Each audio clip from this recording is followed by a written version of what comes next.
Every school has a long list of rules. You need to obey or else. Even if they sometimes seem a little pointless. Most are there to keep us safe. Or to stop the school from descending into all-out anarchy. However, for some, who knows what the point of them is? Here are top 10 weirdest school rules from around the world. 10. Japanese school rules.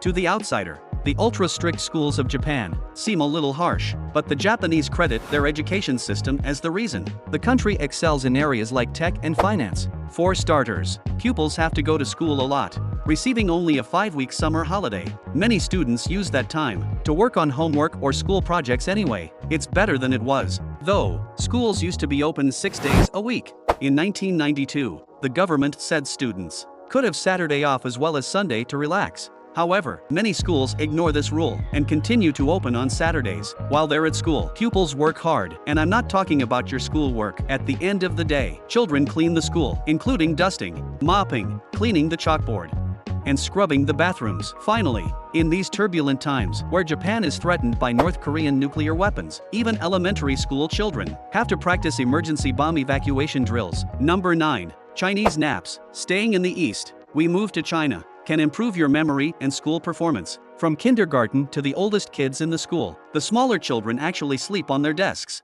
They're allowed to bring blankets and pillows for extra comfort. The older kids sleep in their school chair.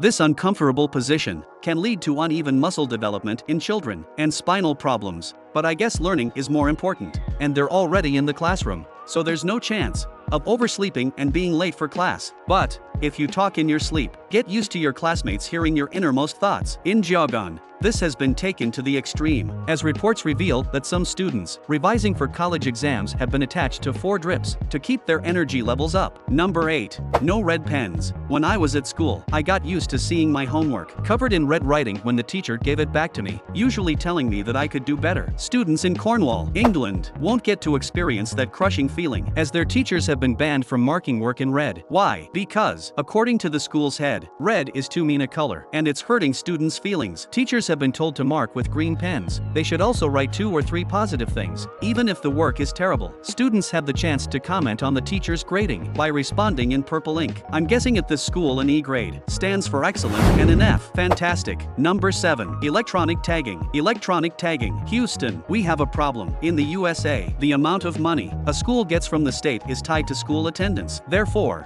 the more pupils you have in class, the more money you get. In an attempt to get more students to attend class, 2 schools in Houston gave every one of their students electronic tags to wear at all times. These tags allow administrators to see where their students are around the school at all times. The tag means no one can dispute how many students are at class, and they will know if students are skipping class to hang around by the bins. Of course, no one is stopping naughty kids giving their tags to their friends to take to class while they play truant. Plus, the tags only work in the school building, so they don't help if a student leaves the premises. Maybe they should wear ankle tags, like just released prisoners. Instead, number 6. No photos please. And no photos, please. In 2010, a school in Watford, England, banned photography. No pictures would be allowed to be taken of students on or off the school premises. No photos on sports days, or the school nativity play. None of those class photos where there's always one kid pulling a stupid face. Nothing. The school said it was to stop cyberbullying and other more sinister forms of online child exploitation, but parents and pupils said it was way over the top. How you police this one? Everyone has a state-of-the-art camera in their pockets these days, is anyone's guess? That said, I kind of wish the pictures they took of me when I was at school with my spots, ridiculous clothes, and strange hairstyles had never been taken. To celebrate reaching the halfway point in this top 10, let's talk about some strange punishments schools have reserved for students who break the rules. What do you think is going on in this picture? I'll tell you the answer at the end of the video, so make sure you stick around. Number 5. No talking about college. College, where Americans go after they finish school. Students get to live in a big house, have loud parties, vomit in a kitchen cupboard, and never learn anything at all. Or was that just in movies? Anyway, when you're about to leave school and apply for colleges, it can get awkward when you get into the college you wanted, but your friends didn't. They might be upset when you run around, shouting, "I got in," and high-fiving everyone in sight. To avoid these embarrassing moments, several schools in New York made a rule that no one is allowed to talk about what college they're going to. On top of that, they're not allowed to talk about college on social media, nor are they allowed to wear any clothing that may have the logo of their college on it. I guess your friends will find out what college you're at, or is that just the movies again? Number 4. No winning.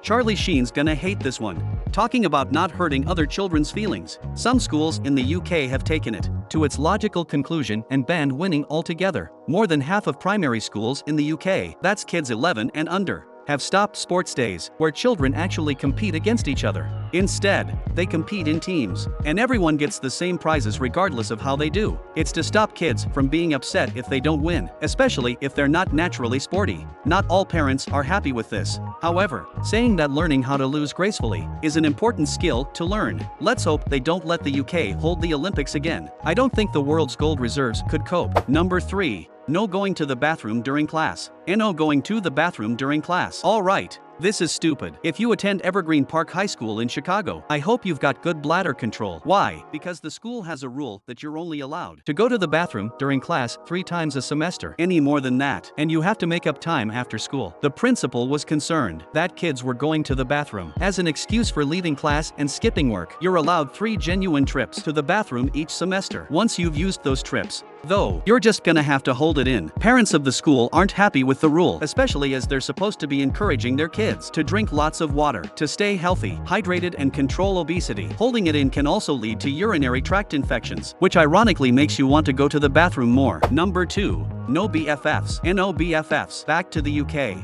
and we visit Thomas's school in London. It's an elite private prep school, and its most famous pupil is none other than Prince George. He'll be King of England one day, so it's important he gets a good education. One of the stranger rules at this school is that you're not allowed to have a best friend. The thought is that if you have a best friend at an early age, you don't get to know everyone else in the class. Plus, as you grow and friendships change, it can cause too much heartache when you break up. At Thomas's, they encourage children to build a wide circle of friends, not to limit yourself to just one. As for Prince George, because he has a palace he can bring mates home to, I don't think he'll struggle to make friends. Number 1. Jumpsuits. Jumpsuits. If you're a student at Gonzales High School in Texas, you need to make sure you wear the right clothes and wear them correctly. The punishment for dress code violation at Gonzales is being made to wear a black prison jumpsuit. These jumpsuits are the real thing, actually made by prisoners at the local jail. Violations that could land you donning the jumpsuit include wearing spaghetti strap vest tops if you're a girl, or having facial hair or earrings if you're a guy. Unfortunately, this punishment had the opposite effect from the one they wanted. It turned out, some students liked wearing the jumpsuits. They saw it as a badge of honor, so they deliberately wear the wrong clothes in order to be made to wear the prison uniform. Nothing says cool to a teenager than an authentic prison jumpsuit. Let's hope they don't enjoy wearing them so much that they actually go and commit crimes so they can wear them on a permanent basis. Finally, here's the answer to the photo question I asked you earlier. This picture is of the knees of a schoolgirl in Asia who was forced to kneel on frozen peas as a punishment. Did you spot it? What rules did you have at your school that you always felt were a little strange? Leave me a comment to let me know. Also, don't forget to leave this video a like if you enjoyed it. Thanks for watching. Don't forget to hit the notification bell so you'll know when we post new videos. Click one of the videos to continue watching.